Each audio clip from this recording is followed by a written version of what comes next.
지난 주 중에 제가 좀 재미난 기사를 하나 보았습니다. 이미 보신 분들도 있을지 모르겠는데 기사 제목이 굉장히 눈길을 끌었어요. 미치도록 본질이었습니다. 무슨 기사가 이런 기사가 다 있나 싶어서 유심히 보았더니 기업 경영에 관한 칼럼이었어요.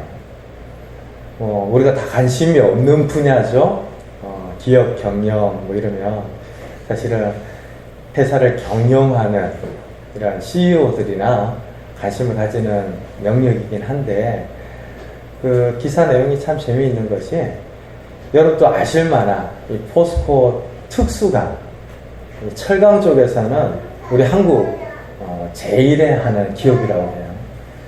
근데 이 포스코 그룹 자체가 자산 규모가 굉장한데 손해를 보는 기업도 아닌 포스코 특수강을 매각하기로 결정했다.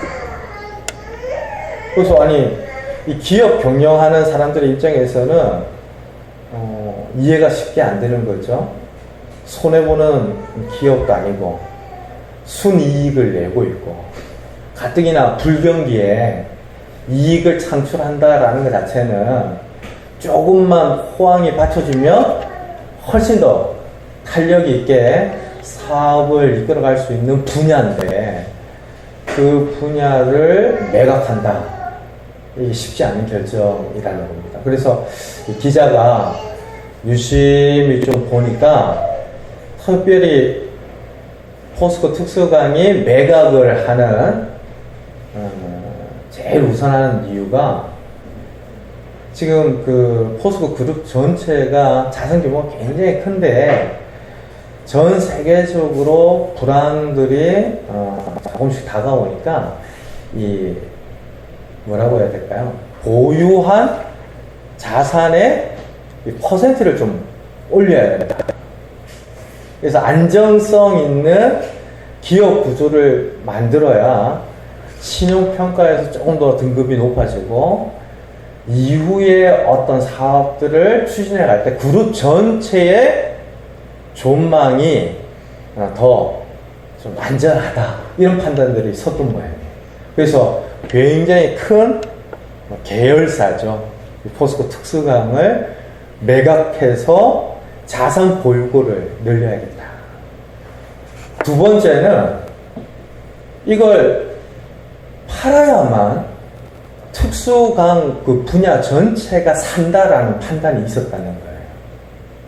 그러니까 자기 기업에만 이익이 되는 것이 아니고 지금 중국 쪽에서 전 세계의 이 철강 제조업과 관련한 이 도전이 거침이 없는데 물량으로 보나 규모로 보나 중국이 정말 무서운 나라거든요. 근데 그런 중국의 추격을 우리 국내의 기업들이 분할을 해가지고 대항을 하려니까 이건 서서히 공멸한다라는 겁니다. 지금 당장은 포스코 특수강이 이익을 얻을 수 있지만 점점 더 공멸할 가능성이 있으니까 이 같은 업종의 다른 기업, 그래서 세아베 스틸이라고요. 우리나라 특수강 분야에서는 손에 꼽히는 또 기업인가 봐요. 저도 전혀 관심 없다가 기사를 보면서 유심히 봤는데 그 세아베 스틸이라는 기업과 합병을 해서 경영을 할 수 있도록 그쪽에다가 매각을 한다는 거예요. 그러니까 자기 회사도 살고 더 든든해지고 함께 그 분야에 종사하는 나라도 생각하고 그러면서 이제 그 기자가 재미나게 이거야말로 진짜 기업 경영의 본질이 아니냐. 단순히 이익만 창출하고 자기만 잘 살고 다른 사람들에게 혜택을 주고 영향을 주고 이런 것을 생각하지 않는 기업도 많거니와 기껏 한다고 해봐야 법적인 규제 안에서 요구하는 최소한 최소한 만큼의 사회적인 기부를 하려고 생색을 내는 것이 고작인데, 기업 전체를 매각하는 일에도 자신의 기업과 그리고 전체 업계의 생존과 더 큰 범주의 그 본질을 따라서 그 기업을 매각했으니 이거야말로 진짜 그 미치도록 본질 아니냐, 그 이야기예요. 제가 그 기사를 보면서 기업 경영도 그렇겠고 사업이나 뭐 다른 여러 가지 일들도 그렇겠고 신앙생활은 더 그렇겠다. 미치도록 본질이라고 하는 그 기사가 좀 자극적인 제목이긴 하지만 어떤 경우에도 본질을 잃어버려서는 안 되겠다라는 생각이 드는 거예요. 우리가 처음이나 마지막이나 아니 그 도중에 어떤 순간에도 신앙생활의 본질을 잃어버린다면 그 껍데기죠. 우리가 지난주에 보았던 것처럼 무수한 변론과 다툼을 만들어낼 수 있을지는 몰라도 사랑하는 성도는 못 되는 거예요. 진짜 본질은 하나님을 이전보다 더 사랑하는 성도가 되고 하나님을 너무 사랑하게 하나님을 닮아가면서 나를 사랑하신 하나님처럼 나도 또 누군가를 사랑하게 되는, 그래서 하나님을 향한 사랑과 함께하는 지체들을 향한 사랑이 크로스가 되면서 진짜 십자가의 두 축처럼 균형 있는 온전한 사람을 이루어가는 것이 신앙의 본질인데, 아니 그 본질 다 놓치면 많은 이야기들을 해도 그거 다 헛된 말이다. 사실은 지난주에 제가 좀 강조를 하지 않았지만 이 변론을 내는 것이다 라고 이야기를 한 이후에 사도 바울이 그들은 율법의 선생이 되려 하나 자기가 말하는 것이나 자기가 확증하는 것도 깨닫지 못하는도다 라고 7절에서 이야기하는데요. 이 깨닫지 못하는 말을 막 한다. 이건 뭐예요? 짓거리는 말이라고 그러죠. 넋두리처럼 막 쏟아내는 말이에요. 그러니까 막 취해가지고 무슨 말을 하는지도 모르고 이야기를 하고 너무 막 분노에 사로잡혀서 말들을 쏟아내는데 거의 지나고 나면 다 후회하죠. 내가 왜 그때 그 말을 했을까 뭐 이러는데 후회하지 않고 막 쏟는 분들도 있어요. 근데 그 말들이 사실은 무슨 말인가, 무슨 말을 하고 싶어 하는 것인가, 이게 전달이 잘 안 됩니다. 사람은 참 영적이어서요. 일단 인상이 딱 굳으면 그 굳은 인상을 보면서 뭐 이야기들을 주고받는다고 해서 잘 전달이 안 돼요. 내가 잘 전달한다고 해도 마음이 활짝 열려야 그 말씀이 또 전달이 되고 그런 건데, 지난주에 뭐 목사님 진짜 그 부분이 너무 섭섭했다, 너무 힘들었다, 뭐 말할 이 없는 일이에요. 누가 그렇다는 얘기가 아니고 이 상처를 받은 채로 말씀을 듣는다 그러면 아무리 그 말씀이 잘 증거되어져도 마음이 불편하면 또 말씀이 안 들어오잖아요. 오늘 오후에 씨 뿌리는 비유를 통해서 한번 살펴볼 터인데 사람과 사람의 대화도 마찬가지입니다. 그렇죠? 그래서 그런 짓거리는 말, 헛된 말, 이런 말들이 우리 인생 가운데 많아지는 것은 절대로 교회 안에서 본질이 아니다.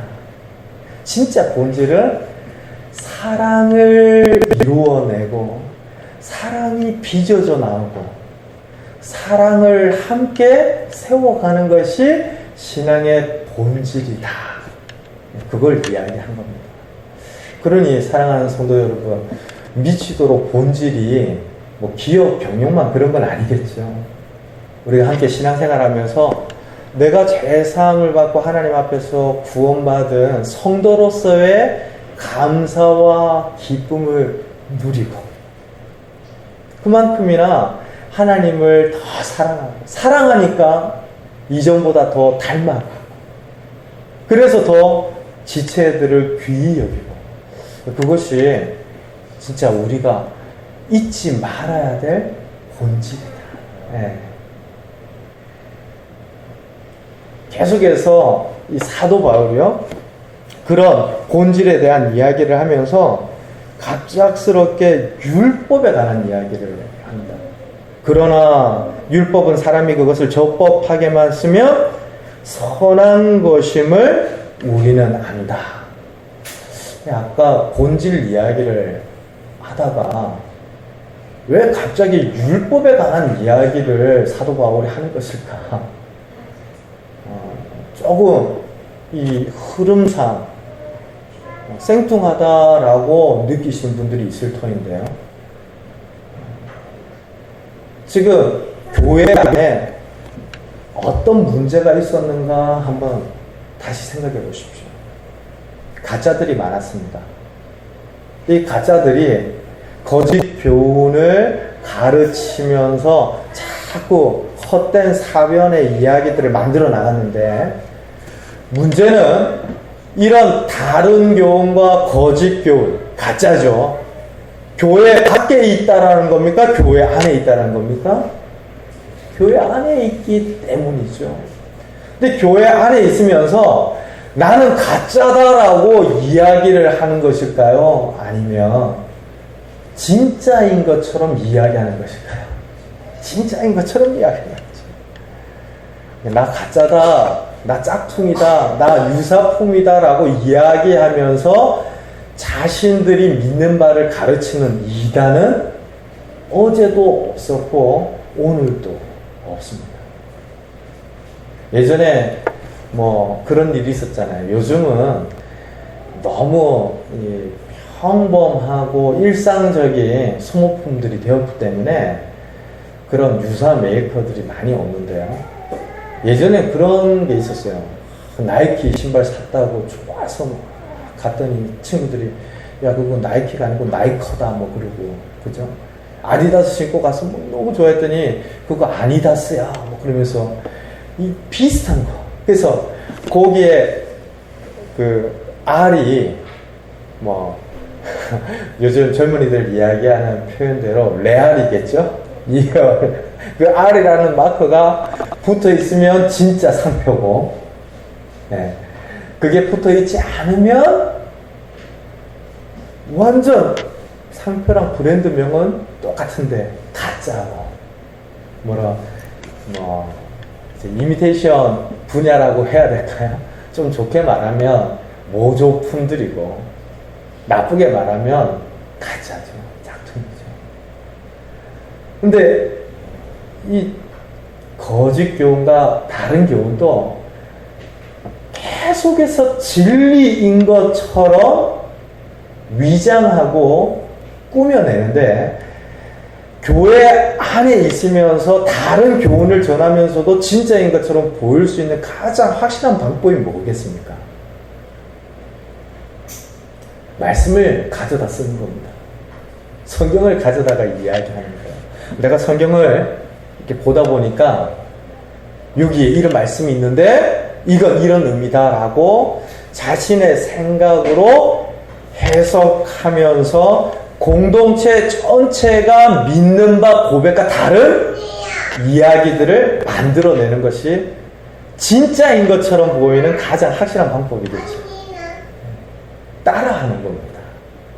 지금 사도 바울이 이 교훈의 목적은 청결한 마음과 선한 양심과 거짓이 없는 믿음에서 나오는 사랑이다 라고 이야기를 한 이후에 그 사람들은 자기가 하는 말들을 깨닫지 못한다, 본질을 잃어버린 껍데기와 같다 라고 하면서, 그러나 율법은 사람이 그것을 적법하게만 쓰면 선한 것임을 우리가 안다. 갑작스러운 이야기가 아니라요, 거짓 교훈을 가르치던 사람들이 계속해서 율법을 가지고 이야기들을 만들어내는 거예요. 그 당시에 유대주의의 영향을 받은 많은 사람들이 그 랍비들처럼 구약의 교훈들을 가르쳤는데요. 예전에 누가 이야기를 했으니까 나도 그 이야기들을 그대로 듣고 또 누군가에게 따라하면서 자신들의 권위를 주장하는 겁니다. 가령 예를 들면 이런 거야. 우리 목사님이 이렇게 이야기를 하셨어. 내가 그 이야기를 들으면서 너한테 이야기를 할게. 그러면 그 이야기를 들은 모 아무개 집사님은 목사님이 그런 이야기를 하셨대. 그리고 우리 모 집사님도 나한테 그 이야기를 했는데 그게 맞아. 자꾸 이런 식으로 율법을 그릇되게 잘못 이야기하면서 퍼뜨리는 거예요. 그렇게 하다 보면 어느 한순간 이렇게 단수가 탁 어긋났는데 나중에 가서 어떻게 됩니까? 안 맞죠. 다 풀어야 됩니다. 그렇죠? 그러니까 조금 진리가 잘못 해석되어지는데 그게 어마어마한 문제들을 만들어내는 거죠. 지금 사도 바울이 보는 교회의 문제가 그런 겁니다. 아니, 율법의 목적을 율법 목적 안에서 사용해도 될까 말까 한데 지금 그걸 가지고 사람들을 가르치면서 신화와 족보 이야기들을 만들어내는 이 교회의 문제들이 참 목적을 벗어나 있다라고 이야기를 하는 것이죠. 지난번에도 말씀드렸지만 족보 이야기 어떤 이야기였습니까? 하여튼 구약에 이제 고명하고 뛰어난 인물들 어떻게든 내가 그 족보와 맞닿아 있는 것처럼 이야기를 하는 사람의 어떤 본능적인 경향이죠. 그런 이야기들도 있었을 것이고 위대한 구약의 인물들에 관하여서 성경이 이야기하지 않은 바들을 만들어내는 글들이 참 많았습니다. 그러니까 아브라함이 부르심을 받을 때 아브라함이 살던 지역과 배경을 생각하면 어떻습니까? 아브라함은 믿음의 조상이라고 이야기하기에 정말 열악한 환경 속에 있었고 믿음이 그에게 먼저 있었다라고 말하기가 어려울 만큼 참 그 과정 중에 계속해서 믿음이 자라나는 모습을 우리가 보죠. 근데 사람들이 끊임없이 이야기를 만들면서 믿음의 조상이니까 저기 메소포타미아 땅에서부터 갈대아 우르 지역에서부터 밤하늘의 별을 보며 생각을 했다는 거죠. 저 별밤 뒤에 나보다 더 크신 이가 있지 않았을까? 아브라함은 끊임없이 신을 찾고 하나님을 생각했습니다. 뭐 이런 식의 이야기들을 만들어냈다는 거예요. 근데 이런 이야기가요, 아주 오래전 그때만 있었던 경향이 아니고 오늘날에도 교회 안에 굉장히 은밀하게 파고 들어올 수 있습니다. 성경의 인물들에 대한 말씀들을 들을 때 진짜 놓치지 말아야 될 것은 성경에서 이야기하는 만큼만 보는 겁니다. 성경에서 이야기하지 않는 것들을 막 이렇게 만들어내고 유추하고 상상해내면 결국에 그런 생각들로 딱 만들어내는 인물들의 그 위대함이라고 하는 것은 뭐 놀랍죠. 다윗은 물맷돌을 가지고 밤낮으로 뭐 연습을 하는데, 물론 다윗이 이 짐승이 왔을 때 광야에서 짐승들을 쫓아내었던 기록에 대한 고백은 있죠. 분명히 자신의 입으로 간증을 합니다. 내가 도망치지도 않았고 목숨을 걸고 싸웠다라고 이야기를 하는데요. 그 일대기를 이야기하면서 막 다윗이 그 자기 돌 위에 깡통을 올려놓고, 죄송합니다, 좀 쉽게 이해를 하시라고 설명을 드린 건데, 돌을 아침에 3번 던지고, 점심 때 던지고, 저녁에 던지고. 그래서 백발백중의 실력을 갖추기까지 끊임없이 훈련을 했다. 이런 식의 이제 없는 이야기, 나타나 있지 않은 이야기들을 하면서 이제 말씀을 듣다 보니까 이제 자꾸 오해들이 생겨요. 진짜 성경의 목적은, 하나님의 말씀을 듣고 배우면서 우리가 진짜 마음속에 품어야 될 목적은 뭡니까? 예수님을 닮고 하나님 더 사랑하는 것이죠. 앞서 이야기한 것처럼 그것이 하나님의 목적과 소원입니다. 근데 교회를 오랫동안 다녔는데 난 다윗이 좋더라. 난 다윗 이야기라면 다 좋더라. 난 다윗은 별로고 베드로가 좋더라. 참 뜨거운 남자잖아. 아니 베드로는 그 물에 빠져드는 거 봐도 너무 덤벙거려서 너무 성격이 급해서 별로더라. 난 바울이 좋더라. 여러분들, 제가 좀 쉽게 이야기를 드리지만 초대교회 가운데 나는 바울파다, 나는 아볼로파다, 이런 다툼들이 있었던 거 들어보셨을 겁니다. 근데 그런 끊임없는 신화적인 이야기들이 계속해서 교회 안에서 만들어지는데 구약을 가져다 쓰는 거예요. 말씀을 가져다 쓰는 거죠. 지난 주 중에 좀 재미난 일이 있었는데요. 금요 예배를 막판에 준비하고 드리기 한 10분 전인가요? 우리 은성이가 막 뛰어오는 거예요. 아빠, 지금 공을 차러 가야겠다. 지금 예배를 드리기 전에 무슨 공을 차러 가냐 하는데, 죄송합니다. 친구가 전화가 왔다는 거예요. 그래서 아니 예배를 드리는데 공을 차러 왔는데 그게 뭐가 더 네 마음이 편한지 한번 생각해봐라. 예배를 드리는 게 맞겠냐, 아니면 친구 전화 왔다고. 이게 이제 서울에서 내려와서 학교 전학하고 새로운 친구들 사귀고, 이 친구가 전화가 와서 불러내어서 놀다라고 하는 거 굉장히 의미 있는 사건이어서 저도 그걸 알아요. 그래서 막 흥분해가지고 왔는데, 너가 다시 생각해봐라. 그러니까 한풀 꺾이는 거죠.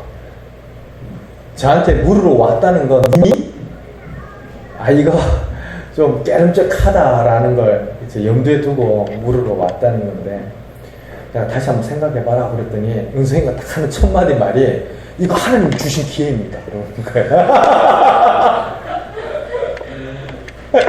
하나님 주신 기회라는 거예요.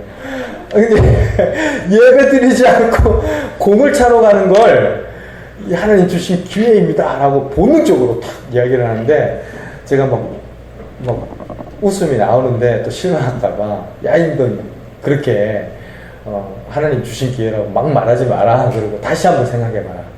그리고 다시 친구들한테 한번 확인해봐라. 그랬더니 이제 한번 거기 가서 막 갔다가 다시 왔어요. 얼마 남지 않은 시간인데, 이번에는 전혀 다른 논리로 저한테 이야기를 하는 거예요. 하나님 주신 기회입니다 이야기 안 하고, 아빠 제가 서울에서 남서울교회를 다닐 때도 수요 금요 예배는 저는 안 갔었습니다. 그러는 거야. 제가 그 이야기를 들으니까 맞아요. 그 이야기는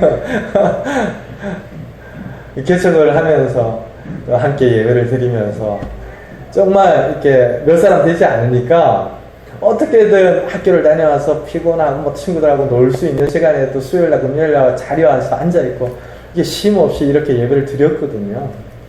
그래서 그걸 생각하니까 마음 한편으로 또 그래 너도 좀 많이 힘들었겠다. 그래서 뭐 어떻게 하든지 나는 상관하지 않겠는데 즐겁게 해라. 평안한 마음으로 해라. 막 죄 짓는다 뭐 이런 생각하지 말고 네가 진짜 평안하게 할 수 있는 일을 해라. 그랬더니 신나게 가더라고요.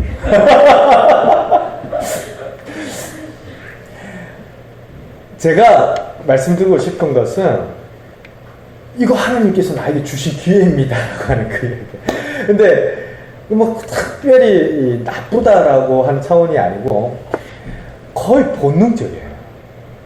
그쵸? 내가 원하는 쪽으로 어떤 일들이 기울어지고, 말씀이 이렇게 읽혀지고, 이런 것이 누구에게라도 사실은 경험되어지는 일들인데, 거짓 교훈을 가르치는 자들은 어땠겠습니까? 더 했겠죠. 사단이 예수님을 광야에서 시험할 때 말씀을 살짝 비틀어놔요. 하나님 말씀을 인용해서, 구약을 인용해서 예수님을 시험합니다. 하나님의 말씀을 이렇게 비틀어 놓고 왜곡시키는 것이 거짓 교훈이세요.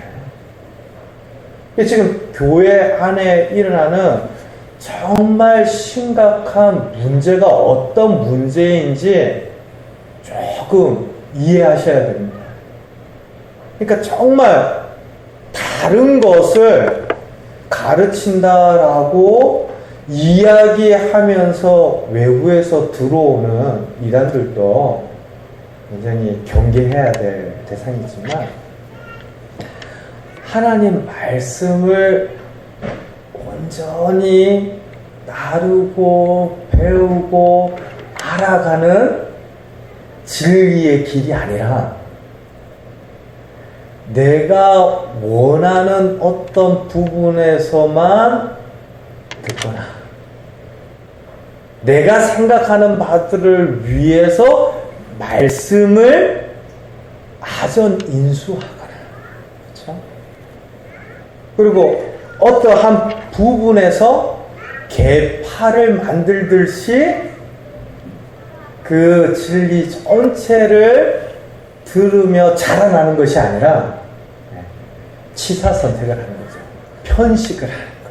이런 것이 진짜 교회 안에서 다른 교훈이고, 거짓 교훈을 얼마든지 만들어내는 이렇게 본성적인 태도다라는 것을 이해하실 필요가 있다는 겁니다.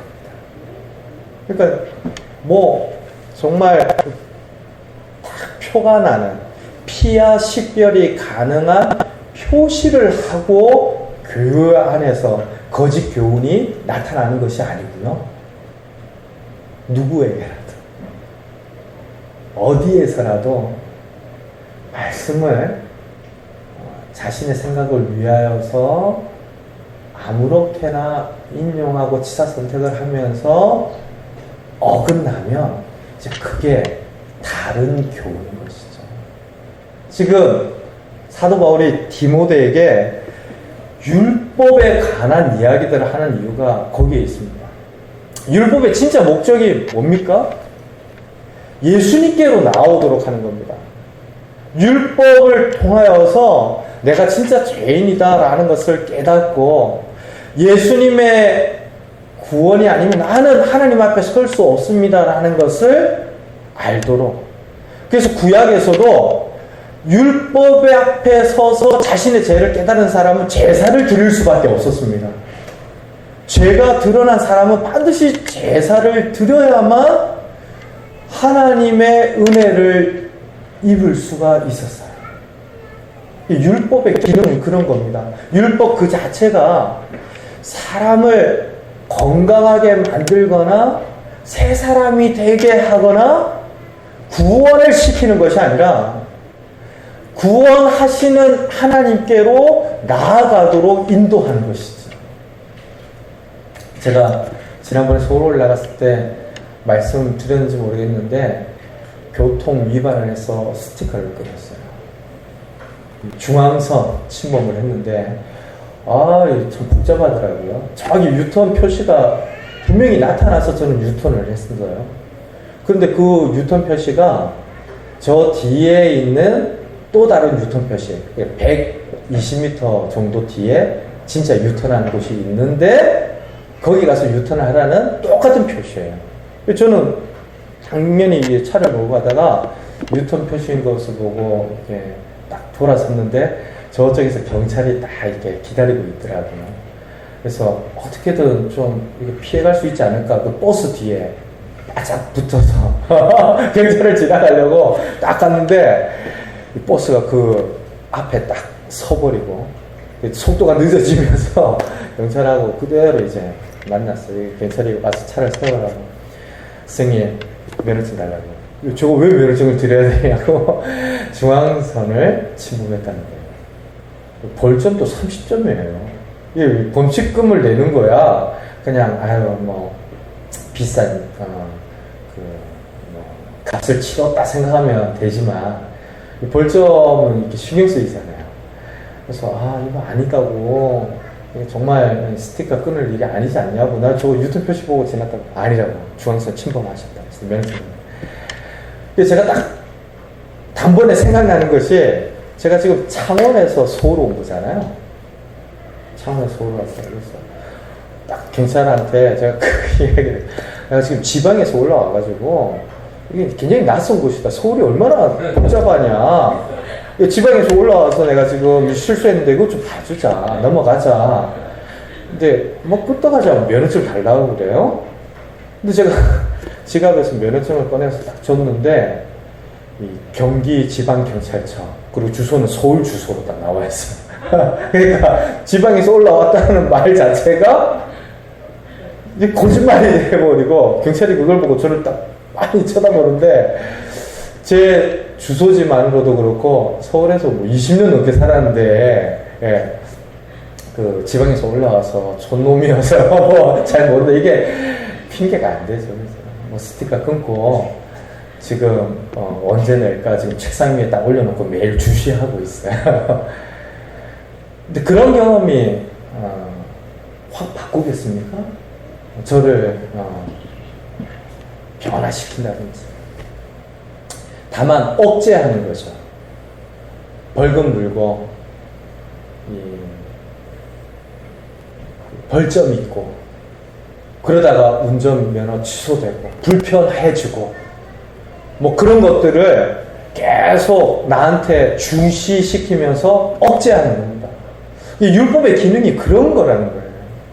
율법 그거 자체를 가지고 많은 이야기들을 만들어내고, 지켰나 안 지켰나 그걸 따지고, 또 율법적인 사고로 내가 이걸 했나 안 했나에 따라서 뭔가 달라지는 것처럼 여기면 사실은 다 어긋나 버리는 거라는 거죠.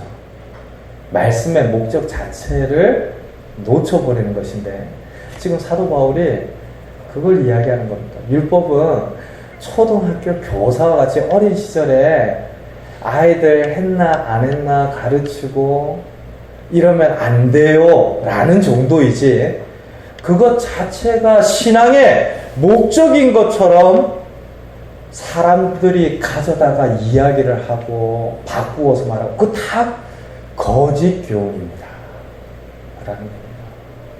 근데 복잡하게 사실을 생각하지 않고, 우리 안에도 율법주의적인 성향들이 있습니다. 앞서도 말씀을 나를 위하여 가져다가 뭐 사용하고 싶은 이제 본능들이, 사실은 본성들이 어떤 경우에든 있을 수 있는데요. 있어도 된다라는 얘기가 아니라 나타날 수 있는데, 그런 것도 문제지만, 내가 이것을 했으니까 하나님께서 나에게 이만큼을 주셔야 돼요. 성경을 이번 한 주 동안 10장 정도 읽었으니까 내가 진짜 힘들어하던 그 문제, 이번 주에는 나도 모르게 해결이 되겠지. 그리고 내가 이런 큰 헌금을 드렸으니까, 내가 정말 하나님 주신 시간에 어떠한 부분들을 하나님을 위하여 사용했으니까 나에게 주어지는 복이 당연하다. 이런 것들이 사실은 율법을 가져다가 자기 자신을 위하여서 사용하는 성향들과 맞물려 있는 겁니다. 중심이 누가 되려고 하는 것이죠? 자기 자기 자신이 되려는 거죠. 하나님이 말씀하신 대로 듣고 하나님이 말씀하시는 만큼 배우고 하나님이 가자 하시는 곳까지 가는 것은 분명 하나님 중심입니다. 그렇죠? 그런데 이거는 나한테 안 맞는 것 같아 라고 덮고 맞는 부분만 받아들이거나 내가 이걸 읽으면서 내가 이걸 지켰으니까 틀림없이 하나님이 이걸 해주셔야 한다거나 이것은 나도 모르는 새 어느새 신앙의 중심이 어디로 움직이는 겁니까? 나 중심으로 바뀌는 것이죠. 지금 교회 안에 거짓 교훈들이 사실은 그런 잘못된 방향으로 가려고 하는 죄의 본성에서 나온다는 것이죠. 그래서 7절 말씀 보십시오. 율법의 선생이 되려고 한다. 자기들이 깨닫지도 못하고 말하는 것이 무엇인지도 알지 못하는데 율법이 선생이 되어서 많은 사람들에게 이야기를 하고, 그렇죠? 율법의 목적을 완전히 벗어나고 말씀의 기능과 역할들을 다 놓쳤는데 그걸 가지고 자기 중심적인 종교 생활을 하겠다고 하는 가짜들이 진짜인 것처럼 판을 치더라고요. 얼마나 이거 잘못된 일입니까? 사랑하는 성도 여러분, 우리 신앙의 중심은 하나님이신 줄 믿습니다.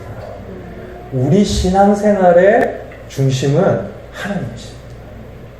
하나님의 주권과 하나님의 말씀이 중심이 되지 않는 신앙생활은 다 자기식의 신앙생활일 가능성이 많은 거죠.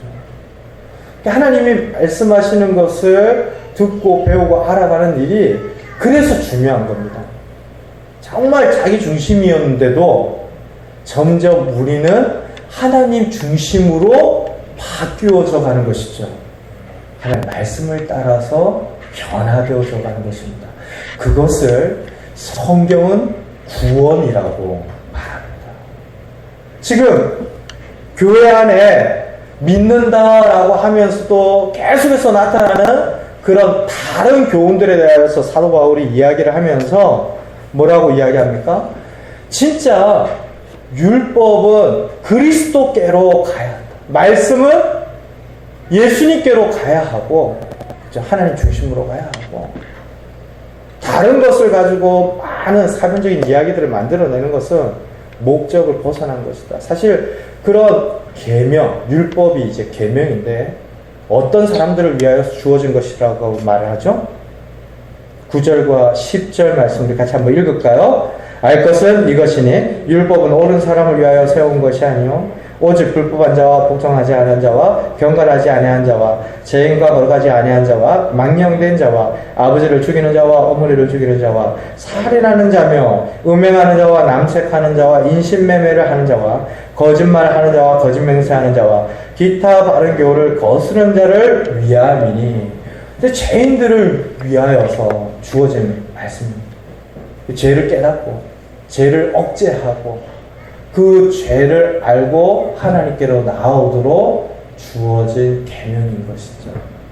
근데 이 목적에 맞게 쓰지 않고 이걸 알았더니 이걸 따라서 해봤더니 내 구원이 어제보다 오늘 더 배가 되었습니다.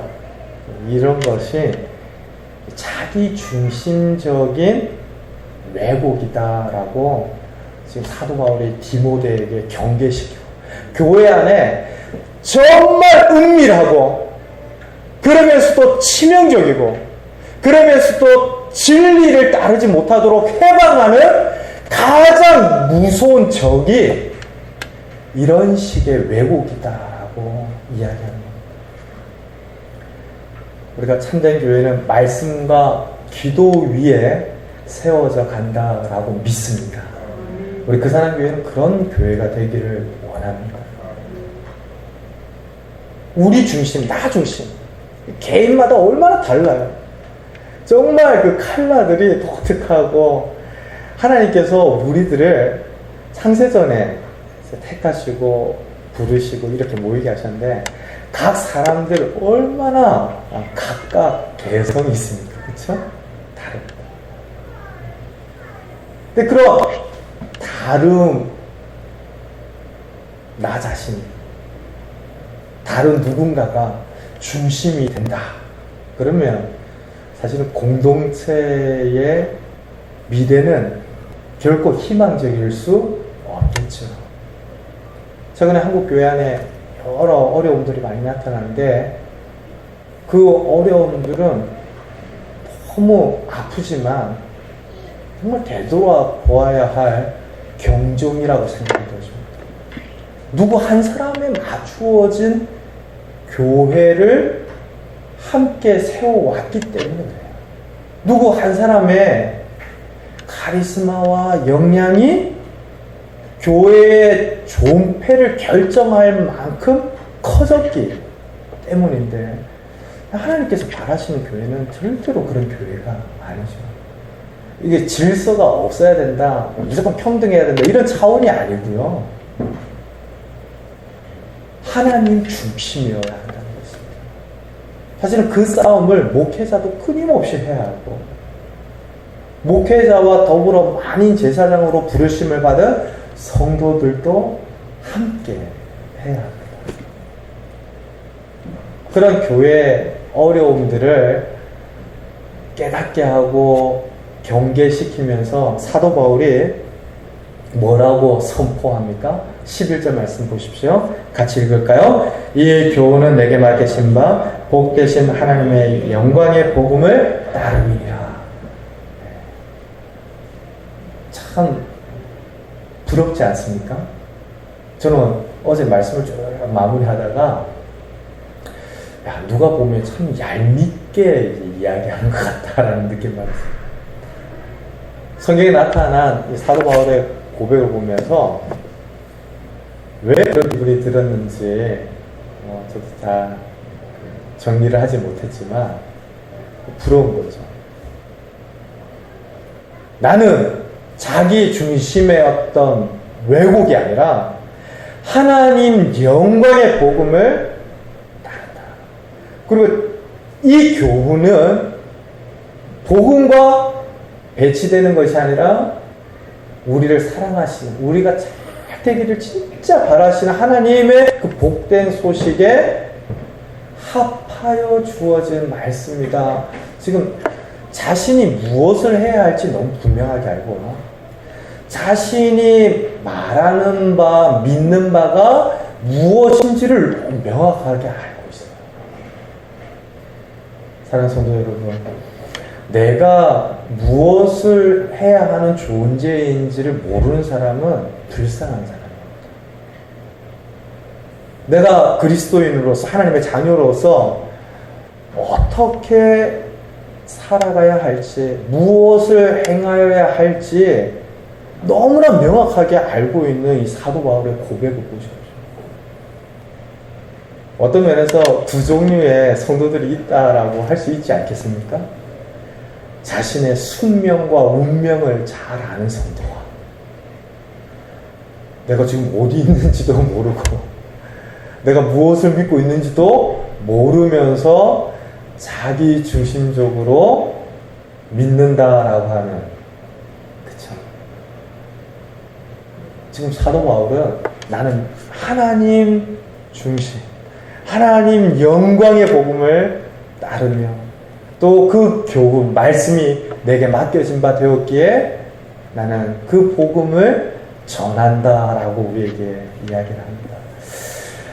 사도 바울만 이 부르심을 받은 것이 아닙니다. 저와 여러분에게도 참된 진리의 말씀이 위탁되었습니다. 저와 여러분들의 말씀을 맡은 자입니다. 나는 성도이니까 말씀 잘 몰라도 목사님만 잘 아시고 이해하기 쉽도록 이야기해 주시면 되죠. 그것이 아니라 각 사람의 성도로서 자기 중심성에 계속해서 왜곡되지 않도록 하나님 중심이라는 것을 선포하고 인정하며 살아가기 위해서 진짜 교훈, 참된 진리의 말씀을 인정하고 그 말씀을 맡은 자로 살아가야 합니다. 더 배우고 알아가고 그 진리의 말씀을 따라 순종하고. 그래서 나는 영광의 복음을 따른다. 이 거짓 교훈, 다른 교훈은 뭐라고 말씀을 드렸습니까? 껍데기, 텅 빈 쭉정이와 같다. 헛된 말과 짓거리는 말과 같다라고 이야기했는데 이 영광의 복음입니다. 꽉 차있는 말씀이죠.